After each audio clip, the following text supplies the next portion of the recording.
അതിലേക്ക് ഇങ്ങനെ ഇറങ്ങി നോക്കിയപ്പോൾ ഈ ഭരണാധികാരികളുടെ ആ സുഖങ്ങൾ അനുഭവിക്കുമ്പോൾ വല്ലാത്തൊരവസ്ഥ. ഒരു മടിയില്ലാത്ത രൂപത്തിൽ പറയുന്നതൊന്ന്, പ്രവർത്തിക്കുന്നത് മറ്റൊന്ന്, പറയുന്നതും കേൾക്കുന്നതും ഒന്ന്, പ്രവർത്തിക്കുന്നതും അനുഭവിക്കുന്നതും മറ്റൊന്ന്. ആ രൂപത്തിലേക്ക് മാറിയ സംവിധാനങ്ങൾ വരുംകാല രാഷ്ട്രീയത്തിൽ നിങ്ങൾക്ക് പ്രതീക്ഷിക്കാം. രേഖ സഹിതം, തെളിവ് സഹിതം കൊണ്ടുവരാനുള്ള വലിയ ഉദ്യമങ്ങൾ നടക്കുന്നുണ്ട് ചെറുപ്പക്കാരായ ആളുകൾക്കിടയിൽ. അത് വിജയിപ്പിക്കട്ടെ, സർവശക്തൻ വിജയിപ്പിക്കുമാറാവട്ടെ. പൊയ്മുഖമഞ്ഞ രാഷ്ട്രീയത്തിന്റെ പൊയ്മുഖമണിഞ്ഞ കപടമായ കുറെ നേതാക്കന്മാരുടെ ആ പൊയ്മുഖം അഴിഞ്ഞു വീഴട്ടെ നമ്മുടെ ഈ റോഡുകളിലൂടെ. അത് കണ്ട് മനസ്സിൽ ചിരിക്കാൻ കഴിയണം നമുക്ക്. അഴിമതി ആ രൂപത്തിൽ ഇവിടുന്ന് നിർമ്മാർജ്ജനം ചെയ്യേണ്ടതുണ്ട്. അതുപോലെ തന്നെയാണ് വർഗീയത, അതുപോലെ തന്നെയാണ് ന്യൂനപക്ഷ തീവ്രവാദവും. എല്ലാം ഒരേ നാണയത്തിന്റെ പുറങ്ങളാണ്. ഇതെല്ലാം തിരുത്തുവാൻ ഇന്ന് ഏറ്റവും അനുയോജ്യമായ രീതിയിലേക്ക് ഇടതുപക്ഷ പ്രസ്ഥാനങ്ങൾക്കല്ലാതെ മറ്റാർക്കും കഴിയില്ല.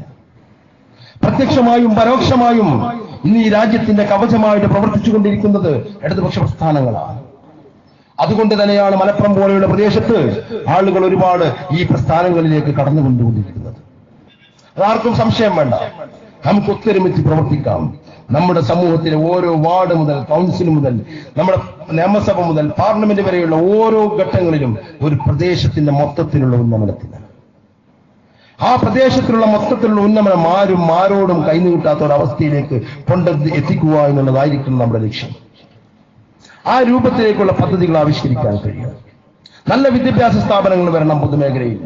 നമ്മുടെ പ്രദേശത്ത് ആ രൂപത്തിലേക്ക് വരണം. ഒരുപാട് കാലം മുസ്ലിം ലീഗ് ഇവിടെ ഭരിച്ചല്ലോ. ഏറ്റവും കൂടുതൽ മലപ്പുറം ജില്ലയിൽ കർഷകരുള്ള നെൽകൃഷി ഭൂമിയുള്ള ഒരു പ്രദേശമാണ് മലമ്പുറ. അതിന് പടച്ച നമ്പുരാൻ ഒരുപാട് സ്രോതസ്സും ഇവിടെ കൊടുത്തിട്ടുണ്ടായിരുന്നു. കുണ്ടൂർ തോട് എന്ന് പറഞ്ഞിട്ട്, മോര്യാകാപ്പ് എന്നൊക്കെ പറഞ്ഞിട്ട് നിങ്ങൾക്ക് കൃഷി ചെയ്യാനുള്ള പ്രദേശം തിരുവങ്ങാട് നിയോജക മണ്ഡലത്തിൽ കൃഷി ചെയ്യാൻ നന്നമ്പ്രയെ സൃഷ്ടിച്ചു.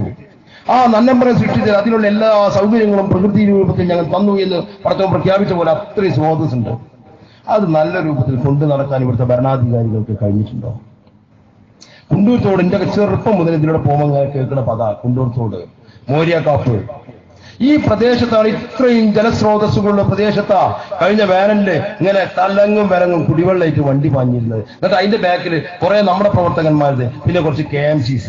എന്നിട്ട് എന്താ പറയുക, ദാഹിച്ച് മരിക്കുമ്പം വെള്ളം തരുന്നത് ഞങ്ങൾ മാത്രം ചെയ്യും ബഹരെ വോട്ട് എന്ന് പറയാൻ വേണ്ടി. അതിന് ശാശ്വതമായ പരിഹാരം ഉണ്ടാക്കാൻ ഭരണാധികാരികൾക്ക് കഴിയണം. ആ ഭരണാധികാരികൾക്ക് കഴിഞ്ഞില്ലെങ്കിൽ ആ പണി അവസാനിച്ചിട്ട് വേറെ എന്തെങ്കിലും പണിക്കും പോകണം. അതാ മാന്യതയുള്ളവൻ ചെയ്യേണ്ടത്. ഇപ്പതാ കുണ്ടൂർ തോട് നവീകരണത്തിന് 15 കോടി രൂപ ആരാ ഉണ്ടാക്കിയത്? സഖാവ് പിണറായി വിജയന്റെ ഗവൺമെന്റാണ് ഉണ്ടാക്കിയത്. മലപ്പുറം ജില്ലയുടെ ഉടമസ്ഥന്മാരാണ് ഞങ്ങൾ. മലപ്പുറം ജില്ലയുടെ മുതലാളിമാരാണ്. ഞങ്ങളോട് പ്രതികരിച്ചാൽ, ഞങ്ങൾക്ക് വോട്ട് ചെയ്യാഞ്ഞാൽ ഞങ്ങൾ നിങ്ങളെ ഇല്ലായ്മ ചെയ്യുമെന്ന് പറയുന്ന മുസ്ലിം ലീഗുകാരാ. ഈ പ്രദേശത്തെ പറ്റി വല്ലാതെ ഒന്നും അറിയാത്ത സഖാവ് പിണറായി ആണല്ലോ അബ്ദുറബിനോട് പറഞ്ഞത്, അബ്ദുറബെ നിങ്ങളുടെ രാജ്യത്ത് ഇങ്ങനെ നെൽപ്രദേശമുണ്ട്, അവിടെ നനക്കാൻ വെള്ളമില്ല, അവിടുത്തെ കർഷകർ ദുരിതത്തിലാ, ഇന്നാ 15 കോടി കയ്യെങ്കിലും ചെന്നാൽ ശരിയാക്കി കൊടുക്കുന്നു. ഏൽപ്പിച്ച സഖാവ് പിണറായി അല്ലേ. അപ്പൊ പറയും അല്ല ഞാൻ ചോദിച്ചു മേടിച്ചു വരുന്നതാ. എന്ത് 5 കൊല്ലം പണി കഴിഞ്ഞ 5 കൊല്ലം ചിരക്കലായിരുന്നു അവിടെ. കഴിഞ്ഞ 5 കൊല്ലം കൊണ്ട് ചെയ്യാൻ കഴിയാത്ത പീപ്പലുമായിട്ട് തിരിച്ച ഒരു വ്യക്തിക്ക് എങ്ങനെയാണോ പ്രതിപക്ഷത്തു നിന്നും വാങ്ങിക്കൊണ്ടാനുള്ള കഴിവുണ്ടാവുക? പടച്ചോ 15 ദിവസം കൊണ്ട് കറാമത്ത് കൊടുത്തോ? അല്ല അങ്ങനെ കൊടുക്കുവോ? എനിക്കറിയില്ല കേട്ടോ. ഞാനൊരു രാഷ്ട്രീയ വിദ്യാർത്ഥി, എനിക്കിതൊക്കെ ചേരും. ഞാൻ പറയും, എന്റെ സംശയങ്ങളും ആകുലതകളുമാണ് ഞാൻ പങ്കുവെക്കുന്നത്. തിരുത്തുവാൻ ആർക്ക് ധൈര്യമുണ്ടെങ്കിലും ഈ സ്റ്റേജിലേക്ക് കടന്നു വരാം. ഒരു ആരോഗ്യകരമായ സംവാദത്തിന് ഞാൻ തയ്യാറാണ്. അതിലൂടെ പഠിക്കണമെന്ന് ആഗ്രഹിക്കുന്ന ഒരു വ്യക്തിയാണ്. ആ പഠിപ്പ് വരും തലമുറക്ക് ഗുണം ചെയ്യട്ടെ എന്ന് പ്രാർത്ഥിക്കുന്ന ഒരു വ്യക്തിയാണ്. ആ രൂപത്തിലേക്ക് മാറുക. ജനങ്ങളെ പൊട്ടന്മാരാക്കരുത്. ജനങ്ങൾ നിങ്ങളെക്കാളും ബുദ്ധിയുള്ളവരാണ്. ജനങ്ങൾ നിങ്ങളെക്കാളും ബുദ്ധിയുള്ളവരാണ്. ഞങ്ങളുടെ കൂട്ടത്തിൽ ബുദ്ധി കുറഞ്ഞത് ഞങ്ങളുടെ MLAയും ഞങ്ങളുടെ മുൻമന്ത്രിയും ഞങ്ങളുടെ ചില നേതാക്കന്മാരും ഒക്കെ. അത് തുറന്നു പറയാൻ ഞങ്ങൾക്കൊരു മടിക്കുമില്ല. അതുകൊണ്ട് ഞങ്ങളോടുള്ള ബാധ്യത നിർവഹിച്ചില്ലെങ്കിൽ നിങ്ങളെ ബഹുമാനിക്കാൻ ഞങ്ങൾക്ക് തൽക്കാലം ഒഴിവില്ല.